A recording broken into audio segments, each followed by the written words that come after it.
In 1963, a humble radio station manager from Alabama named Ernest Ashworth released a song that became a phenomenon.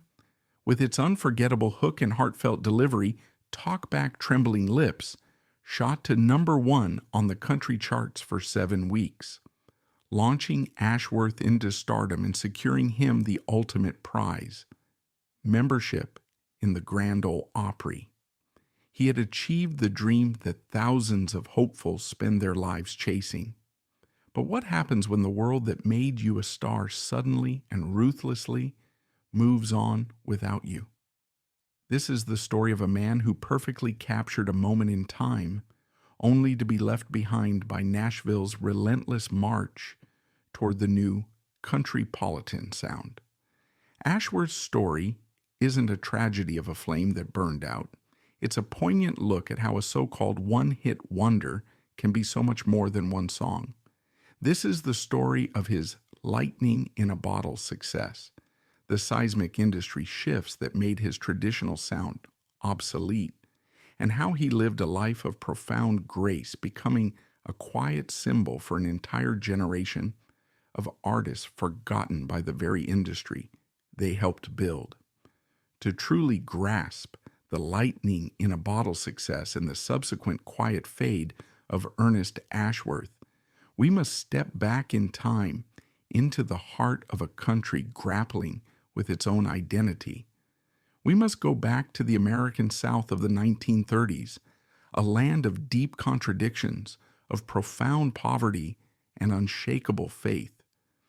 Ernest Ashworth was born in 1928 in Huntsville, Alabama, and his childhood was framed by the long, deep shadow of the Great Depression.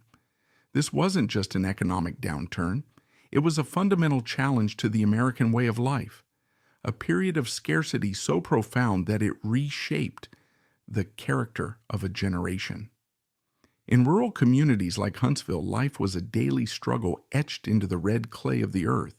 Families lived by the seasons, their fortunes tied to the success or failure of a cotton crop. Money was a scarce commodity, and life's pleasures were simple, homemade, and deeply cherished. But in this world of hardship, there were two forces that offered escape, community, and a glimpse of a bigger world: the church and the radio. The church provided spiritual solace, a framework of morality and hope in a world that often seemed hopeless. Its music, the raw, powerful harmonies of gospel hymns, was the soundtrack to this shared faith. The radio, however, was a different kind of magic. In an era before television, before the internet, the radio was a technological miracle. It was a wooden box that sat in the living room, a piece of furniture that could, with the turn of a dial, pull voices and music out of the very air. It was a lifeline to the outside world, a window into a universe of glamour, excitement, and dreams that seemed a million miles away from the dusty roads of northern Alabama. For countless families like the Ashworths, the ritual of gathering around the radio in the evening was as sacred as Sunday service. And on Saturday nights, that ritual reached its zenith. That's when families all across America would tune their dials to the clear channel frequency of 650 AM, the home of WSM in Nashville, Tennessee. And from that signal, a sound would emerge that defined the heart and soul of rural America: the Grand Ole Opry. The Opry wasn't just a radio show. It was a national institution, a weekly reunion for a vast invisible family. The folksy introductions of the announcers, the roar of the live audience in the Ryman Auditorium, and the heartfelt songs of its stars created a powerful sense of shared identity. The music of the Opry in the 1930s and 40s was the bedrock of Ernest Ashworth's musical education.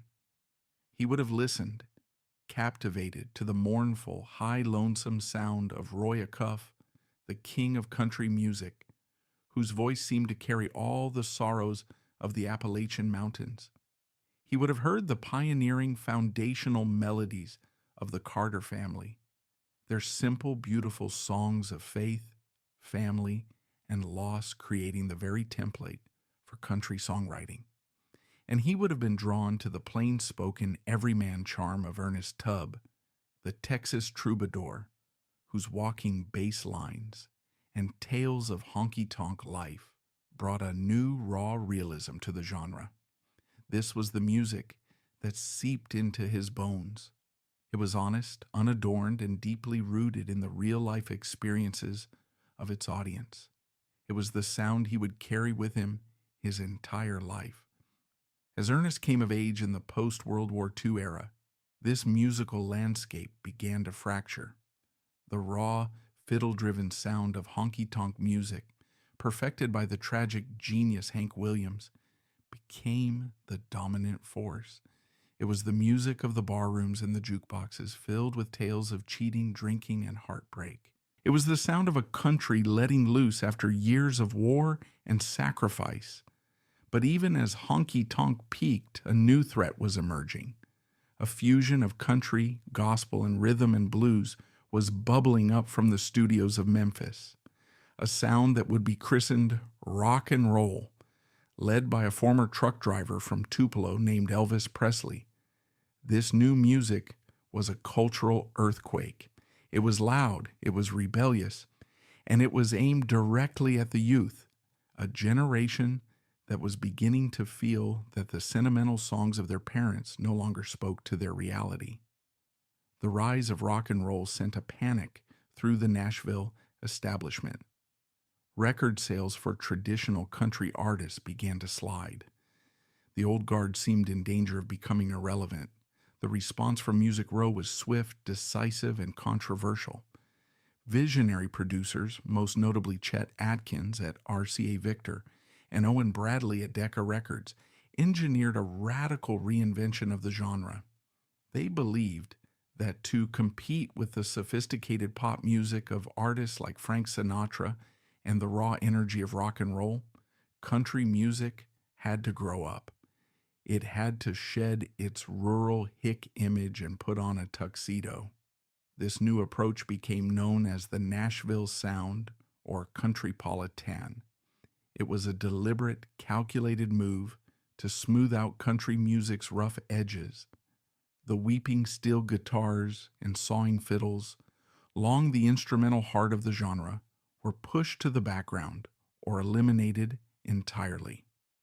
In their place came the kind of lush, elegant instrumentation found on pop records, sweeping string sections, sophisticated piano arrangements, and layers of smooth, often wordless, background vocals from groups like the Jordanaires or the Anita Kerr Singers.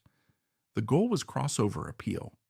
They were creating records designed to sound just as good on a pop station in New York City as they did on a country station in Texas. This shift created a deep and bitter divide within the country music community. Traditionalists were horrified. They saw the Nashville sound as a slick, commercial betrayal, a castration of the music's raw, emotional core. They accused the producers of selling out the genre's soul for the sake of a quick buck. Modernists, on the other hand, saw it as a brilliant act of survival, a necessary evolution that saved country music from commercial extinction. The artists of the day were caught in this musical tug-of-war. Some, like the velvet-voiced Jim Reeves, became international superstars with this new sound, his smooth croon a perfect fit for the sophisticated arrangements. The powerful, emotive voice of Patsy Cline allowed her to bridge both worlds, bringing a raw, honky-tonk heart to her polished, pop-leaning hits. But many of the older, more traditional honky-tonk heroes found themselves suddenly sounding dated and out of style, their raw sound no longer welcome on the radio. It was into this precise moment of transition, this battle for the very soul of country music, that Ernest Ashworth was about to step. His voice was a product of the old world, clear, earnest, and steeped in the traditional sounds he'd grown up with on the Opry.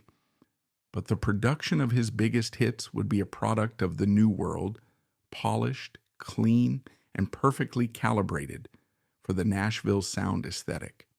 For a brief, shining moment, he was the perfect bridge between where country music had been and where it was going.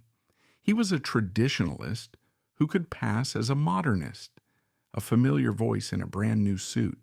He was, in other words, exactly what Nashville was looking for in the early 1960s. The only problem with being the perfect man for a moment in time is that moments, by their very nature, are fleeting. The journey from a radio-obsessed boy in Huntsville to the stage of the Grand Ole Opry was a long, winding, and often disheartening road for Ernest Ashworth. It was a path defined not by a sudden explosive discovery, but by decades of patient, persistent effort, marked by tantalizing near misses and the quiet resilience to keep going when most would have turned back. His story is a testament to the power of a dream that simply refuses to die. Growing up in Alabama, music was his constant companion. He got his first guitar as a boy and painstakingly taught himself to play, his fingers finding the simple chords to the songs of his heroes that he heard over the airwaves. But unlike many of his contemporaries who immediately hit the road to play in honky-tonks, Ashworth's ambition was twofold. He didn't just want to be the man on the record. He wanted to be the man on the radio who played the record. He was fascinated by the entire ecosystem of music, from creation to broadcast. After graduating and serving a stint in the U.S. Army, a formative experience for many young men of his generation, he pursued this dual passion. He began his professional career in the world he knew and loved, radio. In the 1950s, being a radio announcer and disc jockey in a small southern town was a position of considerable local influence. He moved from station to station, his warm, friendly baritone becoming a familiar voice to communities in places like Cullman, Alabama, and Hartsville, Tennessee. This was his apprenticeship, and it was an invaluable one. He learned how to connect with an audience, how to craft a persona, and most importantly, he developed an encyclopedic knowledge of the music that was making people tap their feet. He knew what a hit sounded like because he was the one playing them day in and day out. All the while, he never let go of his own musical aspirations. He was constantly singing, playing in local bands, and writing his own songs. He was living a parallel life, a broadcaster by day and a hopeful musician by night. In the early 1950s, he managed to secure a few recording sessions with small independent labels like TNT and Dot Records. These early records are a fascinating glimpse of a young artist finding his voice. They are raw, traditional country, full of the influences of Ernest Tubb and Lefty Frizzell. But they were recorded on shoestring budgets and received little to no promotion. They disappeared without a trace, a common fate for thousands of aspiring artists. His first significant breakthrough came not as a singer, but as a songwriter. In 1955, he co-wrote a classic cheating song titled King of the Blues. The song found its way to one of the biggest stars in country music at the time, the handsome and popular Carl Smith. Smith's recording of the song was a sizable hit. For Ashworth, this was a monumental achievement. Having a star of Carl Smith's magnitude record, your song was a seal of approval from the Nashville establishment. It meant your work was good enough to be heard on the biggest stages. This success gave him a crucial dose of credibility and led to a recording contract with a major label, MGM Records. This should have been his moment. He was on a major label with a proven track record as a songwriter. But once again, success proved elusive. The handful of singles he released on MGM were well-crafted, traditional country, but for whatever reason, they failed to connect with a wide audience and received little support from radio. The dream seemed to be slipping away again. Disheartened by the relentless cycle of hope and disappointment, he made a difficult but practical decision. he decided to step away from the precarious life of a performer and focus on the more stable and predictable world of broadcasting. In the late 1950s, he moved his family to Gallatin, Tennessee, a pleasant town just northeast of Nashville. He accepted a position as the station manager for the local radio station, WAGG. On the surface, it looked like a retreat, an admission of defeat. He had traded the uncertain glare of the spotlight for the steady hum of a transmitter. He settled into a comfortable life. He was a respected local businessman, a pillar of his community. He was a devoted family man, deeply in love with his wife, Betty, who had been his rock and his most ardent supporter through all the years of chasing his dream across the dusty back roads of the South. The ambition of becoming a singing star, it seemed, had been laid to rest, replaced by the quiet satisfactions of a normal life.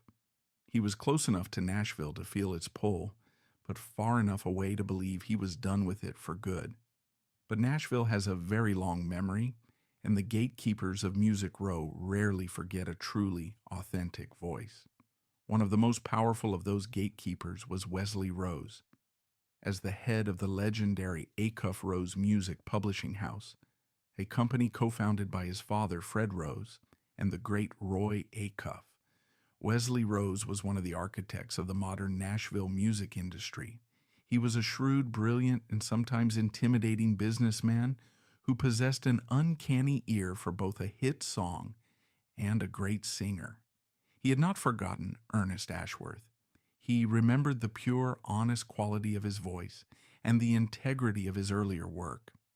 Rose believed that Ashworth's previous failures were not a reflection of his talent, but a result of being on the wrong labels at the wrong time. He was convinced that with the right song and the right support, Ashworth could be a star.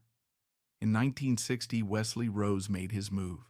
He sought out the 32-year-old radio station manager and made him an offer he couldn't refuse.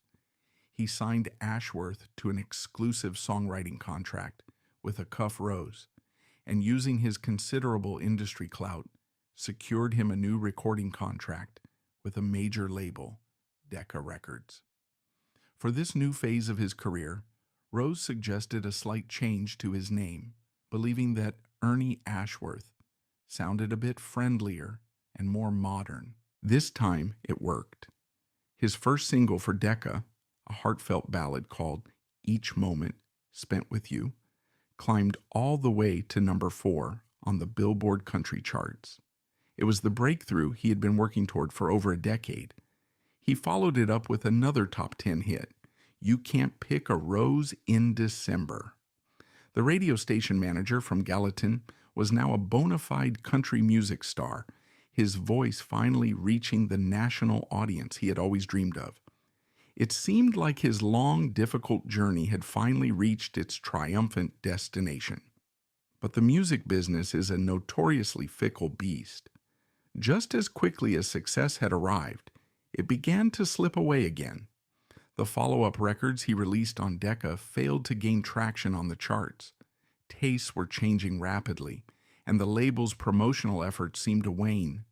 After a couple of years of diminishing returns, Decca Records dropped him from their roster. It was a devastatingly familiar pattern. He had climbed so high, only to find himself sliding back down the mountain. At this point, after so many false starts and near misses, any sane person would have hung up his guitar for good and retreated to the safety of the radio station. But Ernie Ashworth had one crucial advantage this time around: the unwavering, bulldog-like belief of Wesley Rose. Rose was not deterred. He was convinced that the problem wasn't the artist. It was the corporate machinery of the major labels.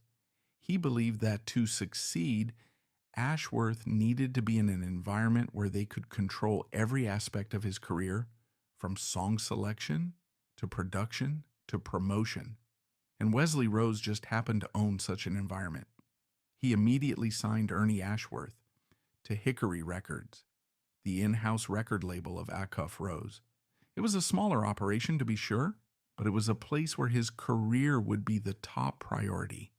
It was a last-ditch effort, a final roll of the dice, and it was a bet that was about to pay off in a way that no one, least of all Ernie Ashworth himself, could have ever imagined. In the unforgiving world of Music Row, second acts are rare and third acts are almost unheard of. For Ernie Ashworth, this wasn't just another record deal, it was a lifeline, thrown by a man who refused to let a genuine talent be silenced by commercial indifference.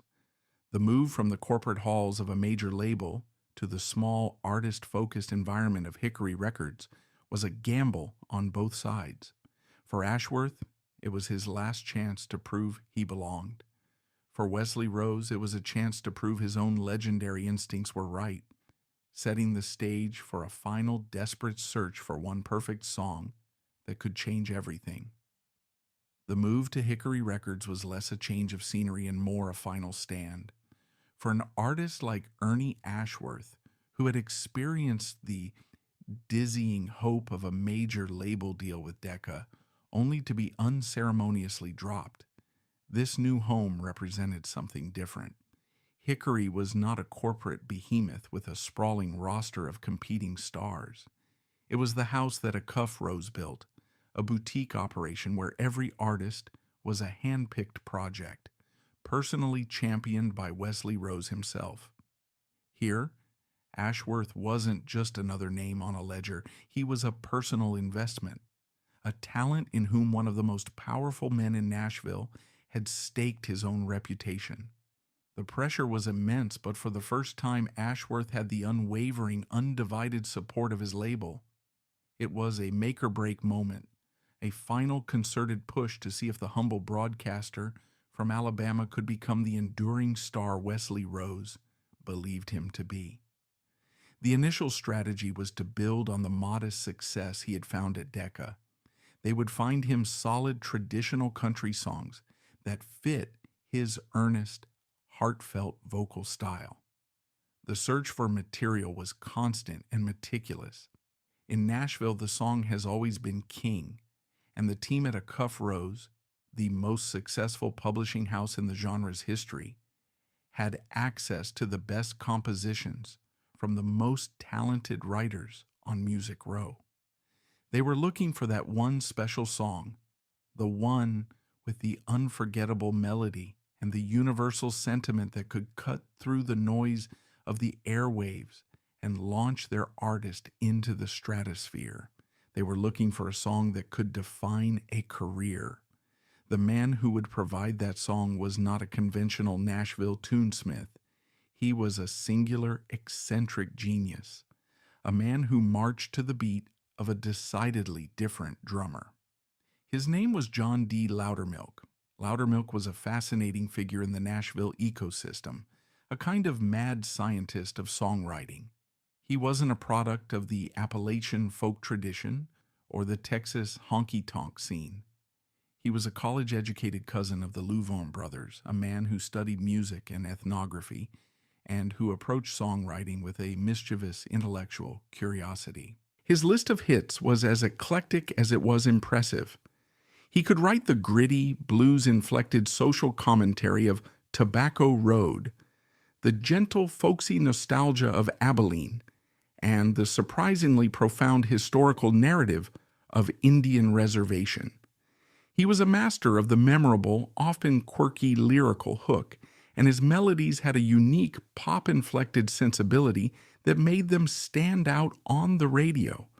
He was, in short, one of the most creative and commercially successful songwriters of his generation.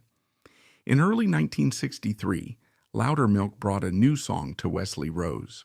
It was a classic heartbreak ballad, but it was built around one of Loudermilk's signature, peculiar hooks.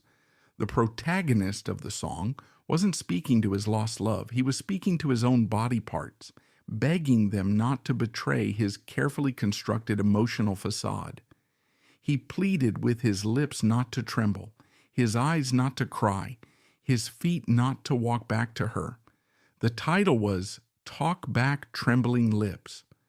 Wesley Rose heard the song, and his publisher's intuition, honed over decades of identifying hits, went into overdrive. He knew with absolute certainty that this was a smash. The title was unforgettable. The sentiment was universally relatable. The desperate internal struggle to maintain composure in the face of overwhelming heartbreak. And the melody was simple, catchy, and perfectly suited for radio. But Rose also knew that the song's success would depend entirely on the singer. It needed a voice of pure, unadulterated sincerity. If sung with even a hint of irony or camp, the quirky lyric could easily become a novelty joke. It needed an artist whose earnestness was beyond question, a voice that could sell the profound pain behind the peculiar premise. It needed Ernie Ashworth. Rose called Ashworth into his office at the Acuff Rose building on Franklin Pike, the nerve center of their musical empire. The scene that followed has become a small but significant legend in the annals of Nashville history. Rose, a man of immense confidence and persuasive power, played the demo for his artist. Ashworth sat and listened, his expression growing more and more skeptical. When the song was over, he just shook his head. He hated it. In fact, hated it might be an understatement. To Ashworth, a man steeped in the straightforward, plain-spoken poetry of Ernest Tubb and Hank Williams, the song was absurd. Talking to your lips? Begging your feet to stay put? It struck him as silly, almost childish. The melody, with its slightly pop-leaning structure, felt slick and inauthentic compared to the raw, hard country he loved. It was everything he felt was wrong with the new direction of Nashville, all wrapped up in one 3-minute package. It wasn't him. He respectfully but firmly told Wesley Rose that he wouldn't record it. "Wesley," he might have said, "I appreciate you thinking of me, but this just isn't my kind of song. I can't sing this." But Wesley Rose was not a man who took no for an answer when he smelled a #1 record. He pushed back, his confidence unwavering. He saw what Ashworth couldn't. He understood that it was precisely the contrast between the song's quirky modernity and Ashworth's traditional sincere voice that would create the magic. Ashworth's earnestness would ground the song, making the strange lyric feel not silly, but deeply poignant. The debate went back and forth. Ashworth held his ground, his artistic integrity on the line. Rose was relentless, his business acumen overriding his artist's reluctance. Finally, it came to an ultimatum. Rose, who was not only Ashworth's publisher and label head, but also his mentor and friend, essentially played his trump card.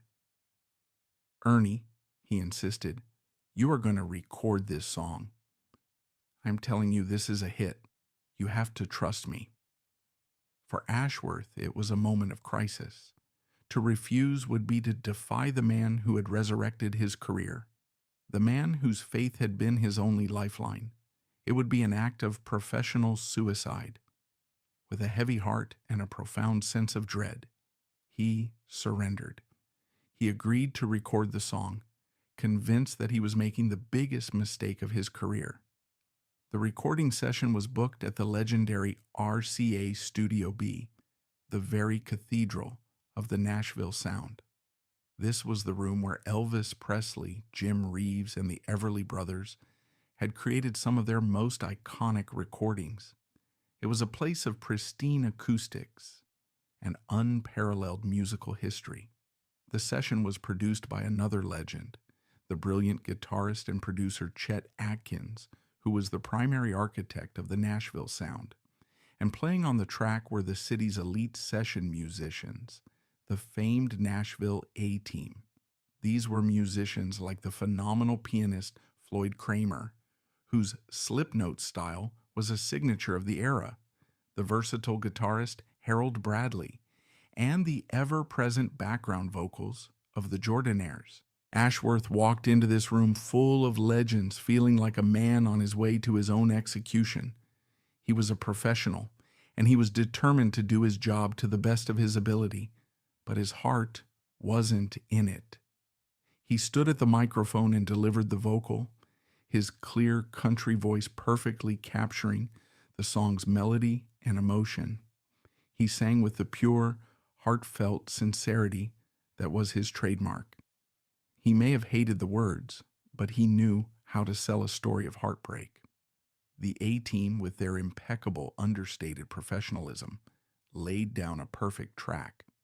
The production was classic Nashville sound, clean, polished, with a gentle, shuffling rhythm and just the right amount of echo on the vocal. When the final take was finished and the last note faded in the studio, a sense of relief washed over Ashworth. It was over. He had done what was asked of him. As he was leaving the studio, he reportedly turned to his producer with a wry, resigned smile. "Well, there it is," he said, "and I hope you're happy because you've just ended my career." He returned to his life in Gallatin, managing the radio station, convinced that the song would be a forgotten flop and that his brief resurgence was over. But then, a strange thing happened. Hickory Records released Talk Back Trembling Lips in the summer of 1963, and radio stations started playing it. And then they started playing it more and more. The public response was immediate and overwhelming. The song's unforgettable title grabbed listeners' attention, and Ashworth's sincere, emotional performance held them captive. It was a perfect storm of clever songwriting, polished production, and a timeless vocal performance. The record began a stunning, inexorable climb up the Billboard country charts. It entered the top 40, then the top 20, then the top 10. For Ernie Ashworth, listening to his own song's ascent on the very radio station he managed must have been a surreal experience. The song he was so sure would fail was becoming the biggest thing in the country.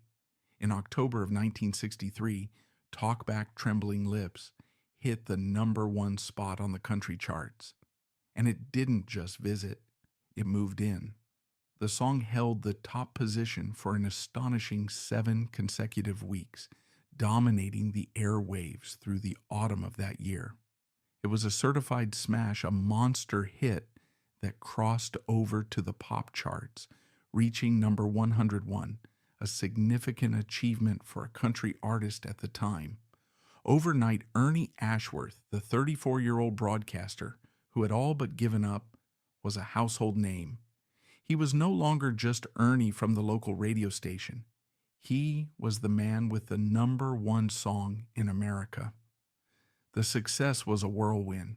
He was suddenly in high demand, appearing on nationally syndicated television shows like The Porter Wagoner Show, and touring the country with the biggest stars in the business. He was living the life he had dreamed of as a boy, a life that had seemed impossibly distant just a few months earlier. And then, in the midst of this whirlwind, came the one phone call that meant more than all the record sales and television appearances combined.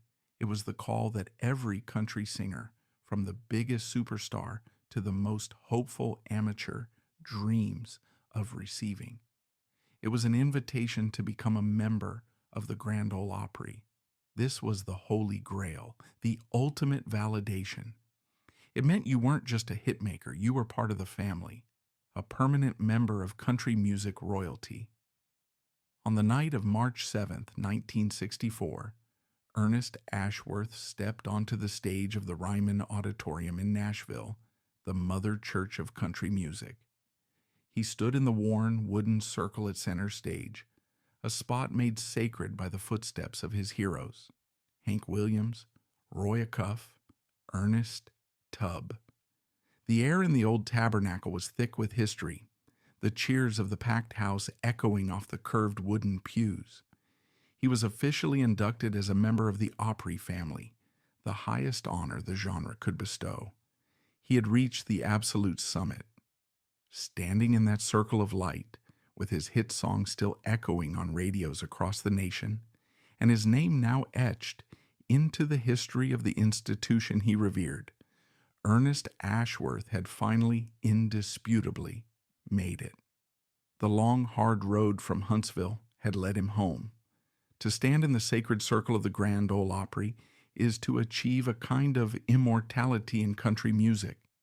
For Ernie Ashworth, that night in March 1964 was the culmination of everything he had ever worked for, a dream fulfilled in the warm glow of the Ryman stage lights. But in the fast-moving world of popular music, the summit is a notoriously dangerous place to linger. While one man stood gratefully in the spotlight, the world outside that circle was already beginning to change, with new sounds and new voices gathering on the horizon, ready to reshape the very definition of the music he loved. The challenge was no longer how to get to the top, but how to navigate the inevitable journey that comes after. The view from the top of the mountain is exhilarating, but it is also precarious. For Ernest Ashworth, standing on that summit in 1964, the world of country music lay at his feet. His membership in the Grand Ole Opry was a permanent testament to his arrival, and the echo of his #1 hit, Talk Back Trembling Lips, was still a dominant sound on the nation's airwaves.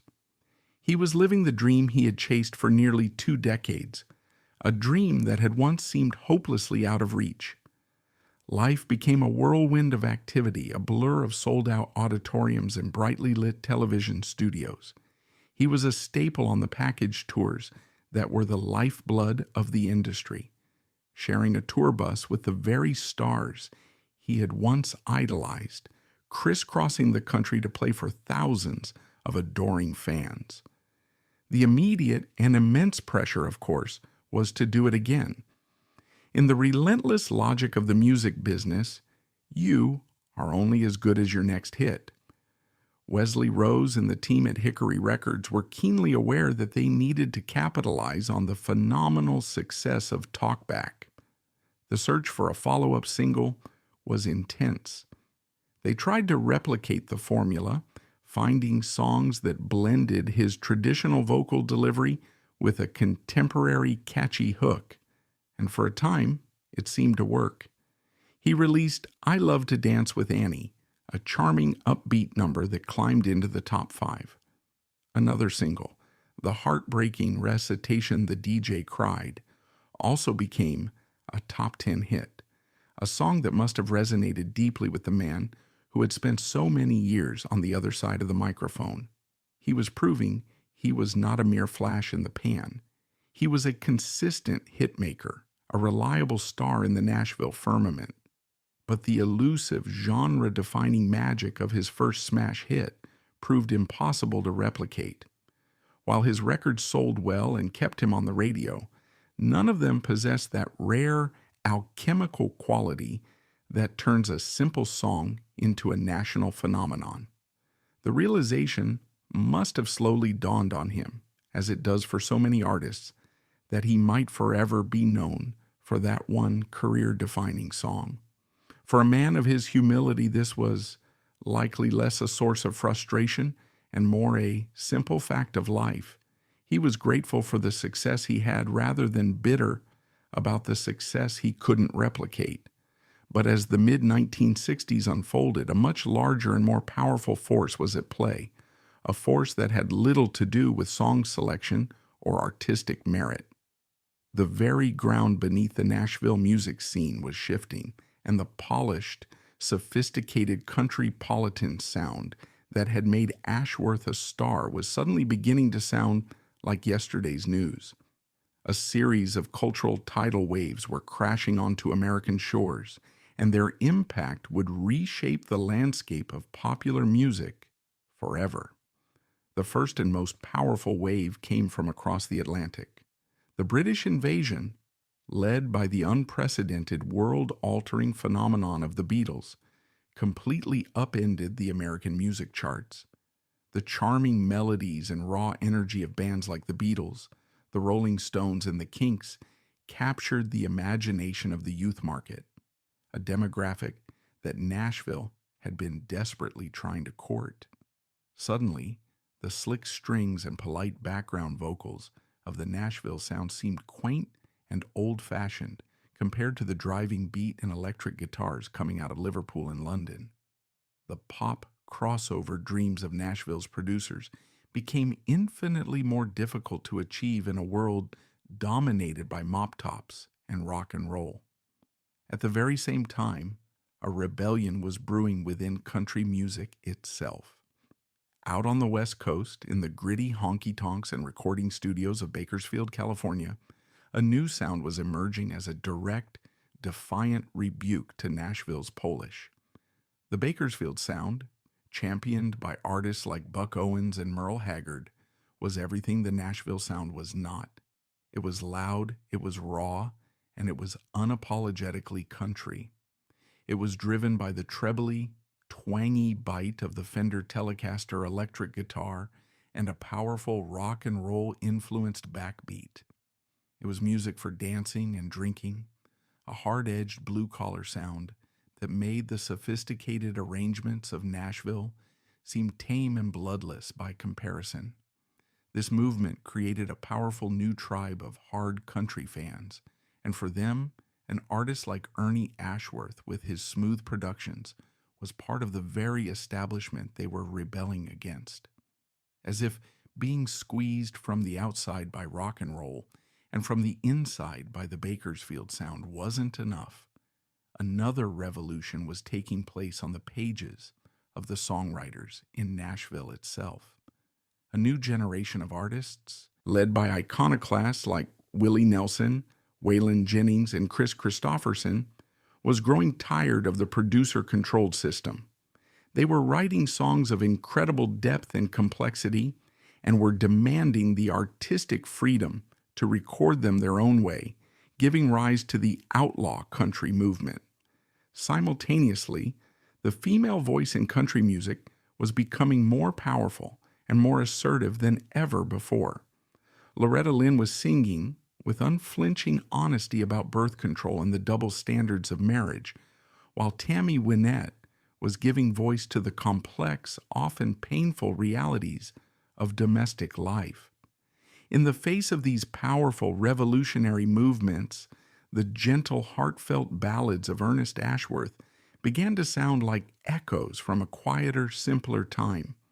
He was a man of profound decency and sincerity in an era that was increasingly rewarding rebellion, glamour, and larger-than-life personas. He was not a flashy showman like Porter Wagoner, not a brooding icon like Johnny Cash, not a hard, living outlaw like Waylon Jennings. He was Ernie Ashworth, a good man with a great voice. And in the rapidly changing, culturally turbulent world of the late 1960s, that was no longer enough to guarantee a place at the top of the charts. His records began to slide, then to stall, and by the end of the decade, he found himself without a major record deal. The whirlwind was over. The spotlight, which had found him so suddenly, now moved on, searching for its next star. For many artists, this is where the story turns tragic. It's the beginning of a long, slow fade into bitterness, obscurity, and the desperate chase for a comeback that will never arrive. But this is where the story of Ernest Ashworth becomes truly remarkable. For him, the end of his time on the charts was not the end of his life in music. It was the beginning of a long, graceful, and deeply fulfilling second act. He navigated the challenging terrain of post-fame life with a dignity and sense of purpose that became his true lasting legacy. The anchor that held him steady through all these changing tides was the one thing the fickle music industry could not take away from him: his lifetime membership in the Grand Ole Opry. The Opry became his sanctuary, his professional home, and the bedrock of his identity for the next 4 decades.